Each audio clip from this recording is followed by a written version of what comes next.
Last but not least, we have an interesting presentation coming up from Rick Harnish. He's Executive Director of the Midwest High-Speed Rail Association. If you've been to some conferences around the country, you've probably heard Rick before. And it's a very vibrant organization they have based out of Chicago. Rick's the Executive Director. It is a member-supported nonprofit organization that advocates for fast, frequent, and dependable trains linking the entire Midwest.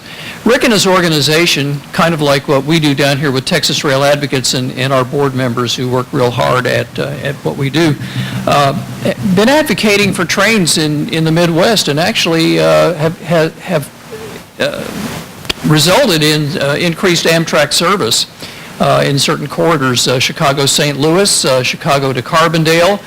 They're working out to the west now from Chicago as well. Rick's a very leading creative force in the transportation policy reform movement. His ideas are revolutionizing rail and transit advocacy.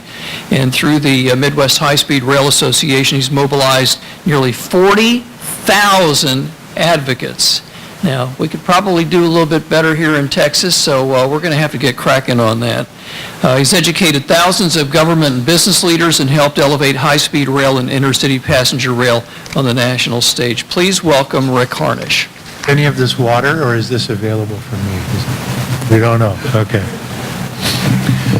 So I am the last speaker. I will disclose in advance that this is only the second time I have given this presentation, so it might not be smooth. So I encourage you to interrupt with questions as we go, because we'll make it more interactive that way. I can gauge how long people want to go and whether I'm skipping spots or not. We at the Midwest High-Speed Rail Association now are working on a way to describe a very different approach to expanding passenger rail in Midwestern states than the states have been undertaking so far. So they decided in the mid-90s that they would work solely to expand passenger rail on existing freight railroads at speeds up to 110 miles an hour.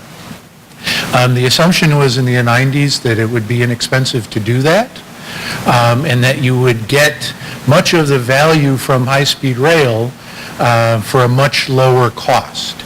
Now that we've had an additional 20 years of high-speed rail experience around the world, we now can make a very strong case that no, you don't get the same kind of value out of the two, and also that the 110 investments have not been inexpensive. So we're trying to now build a case for, well, how do we look at this differently given the new knowledge that we have? And it's been a very fun process over the last couple of months to try to explain it to people who aren't familiar with railroads, and this is part of that process. So again, it might be very rough, and feel free to interrupt me at any point. One of the things that we have a challenge with is that people need to put things into buckets, right? Especially if it's something that you're not going to spend a lot of time on. You need very simple buckets. So high-speed rail needs separate track, and that is absolutely true if the train is going to go high speed, right? And Amtrak goes on freight tracks, and the two don't mix. Well, that's part of the simplification process. The other problem was that with our existing regulations for how we can build trains in North America, you really can't run a train that can go on the freight railroads at high speed because it's just too heavy. It's not designed for the stresses that happen at those speeds. And so you really did have to separate the two. But fortunately, there are some forces at work to change those regulations so that we can think about this differently. California is driving that process. Stadler has been playing a very good role in that process. And now we want to keep moving that process forward in the Midwest. So I stumbled upon this picture of a TGV sharing a freight train with a coal train. Certainly not as heavy or long as a North American coal train, but definitely a coal train. So what does blended service look like to the customer? And I took this on a trip. I use this now as describing in one short picture why people like taking the train. From a customer's perspective, you'll see that there are people who are working in a collaborative way. There's a woman who's about to order food. There's a dude reading a newspaper. There's some guys just hanging out. And there's a couple of guys who, when I left Berlin, were sitting at that table with a big stein of beer. And when I was getting close to Frankfurt, we're still at that table with, I assume, new steins of beer and much redder faces. You see those guys in the lower right-hand corner. Try doing that while you drive. But the other important thing here is this train left Berlin on a 4-track commuter railroad. It spent time between Berlin and not quite Hanover because of the route it took on a railroad that was built for mixed freight and passenger, with the passenger trains going 150 miles an hour. It spent a long time on a section of single track, which was scheduled well enough that the trains met at passing sidings with minimal delay. A whole mix of track as it went from Berlin to Frankfurt, and the customers, unless they were really paying attention, didn't know that. And that's what it looks like to the customer, is a train going a lot of different places all together at once. Not quite happy with these descriptions. Again, we're trying to create simple buckets. Don't quite like these descriptions. If you have ideas on how to change them, I'd be happy to talk about that later. But basically, there have been 3 approaches to high-speed rail development in the world. One is the Japanese, for the most part, and we'll talk about that in a minute, but certainly the JR Central of you only have one type of train running on that track with a high level of precision, and that way you can make the train really light, and that means that it takes a lot less energy to move that train. And it also costs less to build that train. And if you can put a lot of volume on that line, it becomes really exciting. That's one model that has been very successful. The model that has been used most of the world is you both, and one of the things I want to point out here is certainly on high-speed railroads all around the world, there are very solid train control systems that make sure the systems are very safe. There has never been a collision on high-speed track, true high-speed track, between 2 high-speed trains. But trying to fit it into these buckets, we're focused on the design of the train here. And so the trains in Europe, they're moving to a standard where you're protecting the passenger in the crash. You're not protecting the vehicle. So Stadler likes to talk about how the model is flipped. So back in the 50s, if you drove your Dodge into a tree, the ambulance would come and pick you up and take you to the hospital, and then your brother-in-law would come the next day and get the car and drive it home, right? Today, if you drive a car into that same tree at the same speed, you and your family get a cab home, and a tow truck comes with a flatbed and takes that car away. That's the distinction, in very simple terms again, between our approach to building trains in North America and the approach to building trains in the rest of the world. And fortunately, there are forces, hopefully, that are going to push that process so that we will get to a more safe train design than what we have today. Stadler has done it with their FLIRT, which we heard about yesterday. California is going to push that process, and Texas Central will help get people thinking differently on that process as well. So going to that completely separate, completely the same train performing at the same rate this is the Tokyo to Osaka portion of a line that goes hundreds of miles past Hiroshima and down towards Nagasaki. But just on this less than 300-mile segment, these are only 3 trains. And keep in mind that those Nozomi trains that make the fewest stops, they run about every 5 to 10 minutes.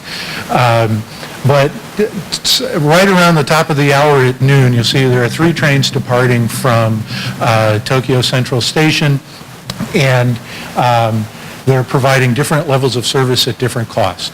And the slower trains are being passed while the slow trains are in the stations. But this allows them to build a lot of volume on the line by having different kinds of services all on one incredibly productive piece of infrastructure. And there are a few places in the world where you can do it to this degree, and it's really exciting when it works. And you'll see there, I've got 3 trains sitting. They might be 3 different classes of service. I don't know. I didn't record it when I was there. But they're pretty much all the same train, N700s variants on all of them. But Japan is not pure anymore either. So there are a couple of sections where they're doing different things in order to extend the network beyond the original or the dedicated high-speed lines. So starting from north to south, there is a tunnel connecting up to that northern island that will be dual gauge tracks. So those tracks will be shared with Japanese-style freight trains, commuter trains, and high-speed trains going through that section to get through the tunnel. There are two lines where they took most of the Japanese network is 3-foot gauge. There are two lines where they widened that out to 4 feet 8.5 inches, and then allowed the high-speed trains to go off into the other network where they share with commuter railroads. And then there's a section down far to the geographic west, where they're going to need a gauge-changing train. They've got a segment of isolated high-speed line out there that they plan on doing gauge-changing trains so that they don't have to build, I guess there must be some geographic feature that makes it very difficult to build a new line there. The challenge is today they can't figure out how to get a gauge-changing train to run faster than 150 miles an hour because of the stability of the bogie that you need. And that will be, that topic will come up later. So this is a high-speed train in blended territory. I forgot the name of the station. I rode out to a point where I could wait 10 minutes and get the train back to Tokyo. And you'll see it's a single-track railroad. Now here the high-speed train is coming in at about 60 or 70 miles an hour. Because they had narrow gauge track, which meant smaller vehicles, they have smaller loading gauge, which means narrower bridges and narrower station platforms. When they widened out the track gauge, they didn't widen out the loading gauge. So there's a challenge. And you'll see on the right-hand side in the blended area, you have to actually step up from the platform, but the platform's pretty close to the train. In high-speed territory, which is on the left, there's a gap filler that fills the gap between the side of the train and the platform that results because that train has to be narrower as it is out in the section of blended territory. So this is another small example of you can do different things in different places but make it work as part of a bigger puzzle. So we frequently talk about the second high-speed line being built between Paris and Lyon. It actually wasn't, it was the third, but the Italians didn't put the whole business package together around the one that they built and opened up before this one. The other thing is the high-speed line didn't go from either Paris or to Lyon. It started from about 40 miles outside of Paris and about 40 miles outside of Lyon. And actually on day one, it was only about 2/3 of that entire distance. But if you look at those dots out there, there's a lot of places that those TGV trains went to that saw huge benefits in having that piece of infrastructure built because they were able to take that train out onto the network and spread out across the whole area. So you're doing two things at once. You're vastly increasing the volume and the business case, but you're also increasing your political support for doing that. One of the interesting pieces there is Paris to Marseille, which is about Chicago to Memphis or Chicago to Pittsburgh. It takes about 11 or 12 hours on Amtrak today. Before high-speed rail, it took 6 hours and 20 minutes. After the first segment of high-speed line, it went down to 4 hours and 20 minutes. And today, because the high-speed line goes all the way to Marseille, it's 3 hours flat on the fastest express trains.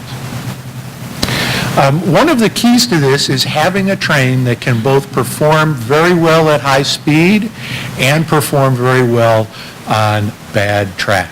And we're going to really need that here in the States. And one of the pieces of being able to perform in many different kinds of environments is having an articulated set.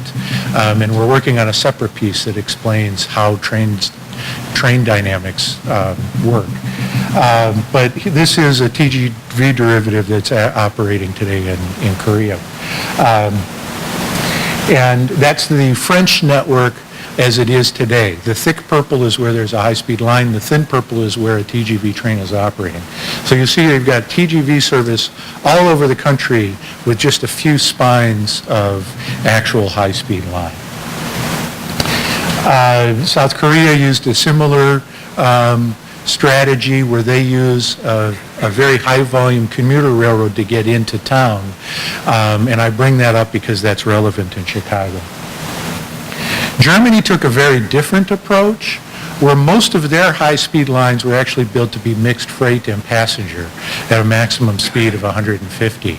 There's only two segments, or there will be a third very shortly, where they're actually running faster than 150.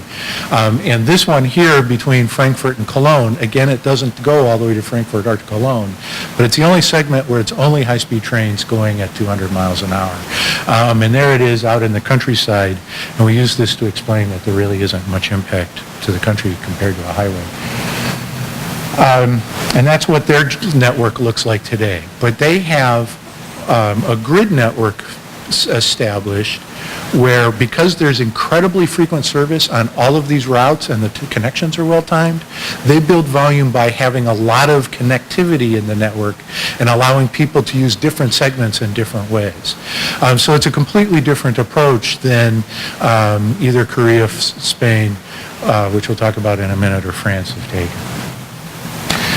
Now we move to the really interesting challenge, and this is the one I think is the most similar to the Midwest, because there's a very definite infrastructure challenge there.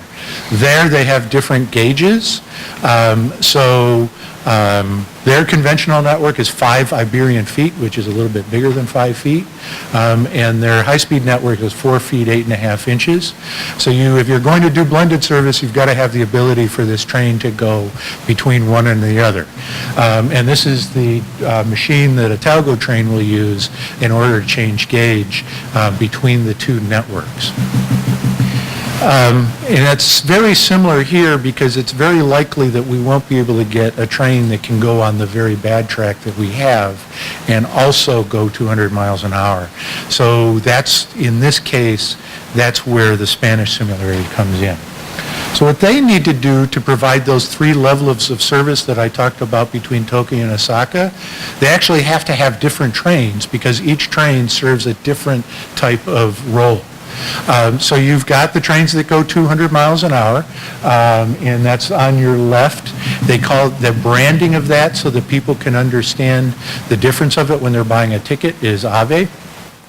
The next one in the middle is the Talgo gauge changing train. Those go by the name of all via, so via is track, all track. And then over on your right is a commuter train that, because they want to provide it at lower cost, they actually go slower at 150 miles an hour, but they still use high-speed line. So this is the kind of progression of how that started. On day one in 1992, they had both the fair that celebrated 500 years since Columbus and the Olympics in Barcelona. So they did 2 things at once. They built a new high-speed line out to Seville, and they also upgraded 2 existing lines to 125 miles an hour. Then these 3 lines where gauge-changing trains went off the network. This is in 2008, and you see how as they add a segment, the pieces get bigger, and I'm not sure if you can see where the 150 mile an hour commuter trains are in there. But one thing that you'll notice if you can see it is the commuter trains go to the entire route. And that's so you can't buy a cheap ticket to get the entire way. You have to take the high-speed train. But see how it's now, because they built a tunnel through the Sierra Madres. And that was the initial, which was hugely expensive. But that tunnel then allowed them to take hours off the entire northern part of the country because of these gauge-changing trains that came down and funneled through that high-speed line. And this is what the network looks like today. And there's a couple of sections where they've actually built high-speed line the Iberian gauge, but they're going to narrow it when they get connected. And there's a section down on the way to Cadiz that they rebuilt the line and left it at wide gauge, but they're going to bring that down to standard gauge when a section of that is done. And then the ultimate is they had a political problem in Spain because they had promised a region of the country high-speed trains by a date certain. And with the 2008 financial crisis, they were not able to complete the infrastructure out there, and that part of the world was not electrified. So they needed a very flexible train in order to solve that political problem. And this is a train that I think really has a high level of relevancy in the Midwest. So you've got tilting, you've got an articulated low-slung train set, so it performs a lot better on freight track. You can actually get a tremendous amount of travel time taken out just by having this different train, 30 minutes probably between Chicago and Detroit. You have the ability to run 150 miles an hour in electrified territory on freight track, but also now you lose revenue and you increase your operating costs, but again, politically they needed this kind of solution. That actually carries its own generating system so that out in diesel territory it can run at 90 miles an hour. So it can go anywhere in Spain on any part of the network that they need to serve either for business purposes or for political purposes, and that to me is incredibly exciting. Another piece of this, high-speed commuter. In England, they are running commuter trains where the trains run at 140 miles an hour on the tracks that are used by Eurostar, and then they go off and switch out into the old conventional network, and there they're actually using a 600 DC third rail for power collection. And this is in a separate section. They actually depart from a separate section of St. Pancras.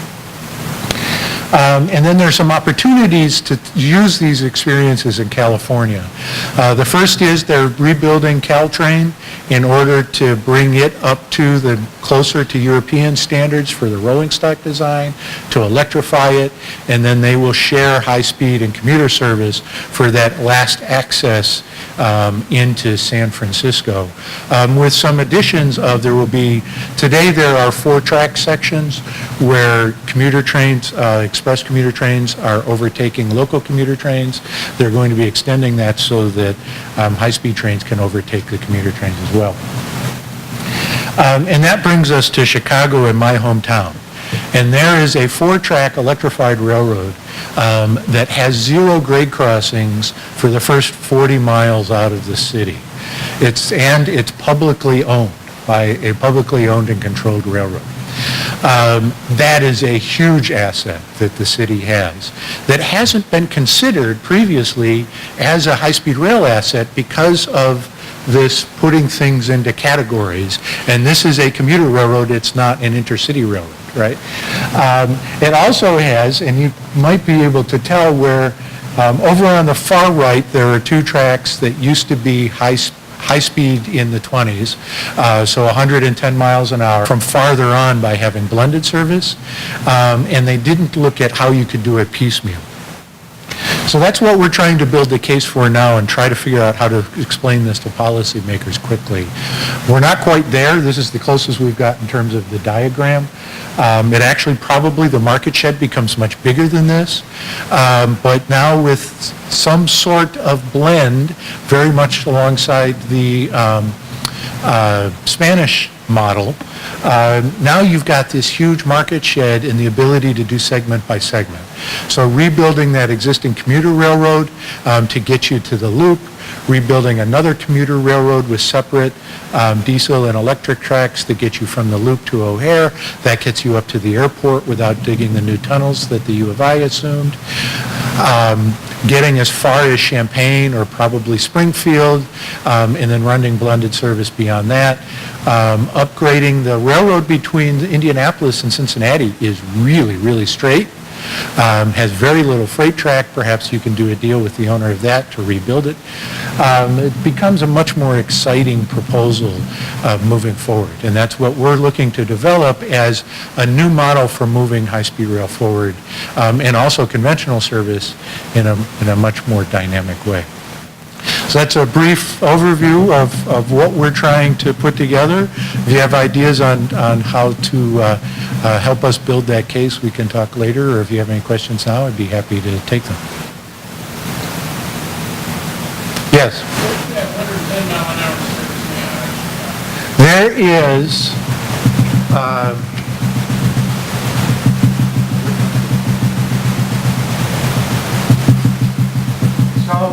hopefully you can hear me as I shout. This line in yellow here, from Chicago to St. Louis, that's in the process now of being completely rebuilt from the ground up. They've designed it to get the 4 of the 5 trains a day there from 79 miles up to 110 miles an hour. There's one small demonstration of about 18 miles along that where they used automatic train control, which is a train control technology from the 30s, combined with ITCS, which so automatic train control provides the enforcement of signals and ITCS provides the grade crossing safety. Very short section of that. There's a section of about 80 miles in Michigan where they're using incremental train control system in order to run 110 between Porter, Indiana and Kalamazoo. The state's in the process of rehabbing, not a complete upgrade like we did in Illinois, but rehabbing all the way out to Detroit in order to extend that from Porter to Detroit. So it's just a little bit right now of 110 operation. In Illinois, they're using a new signaling system, IETMS, which still is not proven, and the railroads are in the process of trying to install that on, I think it's 28,000 miles throughout the country to install this new signaling system, and so hopefully it won't take that many years for them to test it and get it to 110 for the rest of the quarter. Yes. Interoperable. So there have been electronic train management system has been proven to some degree in different places, but making it interoperable across all 28,000 has proved to be very challenging. And that's why there was the deadline extension in 2015 that you may have read.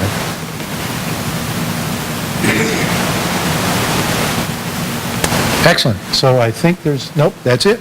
So our website is justbuildit.org. Very simple to remember. We just want them to build it. Just build it, and we're an organization, a nonprofit, so it's .org. Justbuildit.org if you'd like to keep in track or become a member. Thank you very much.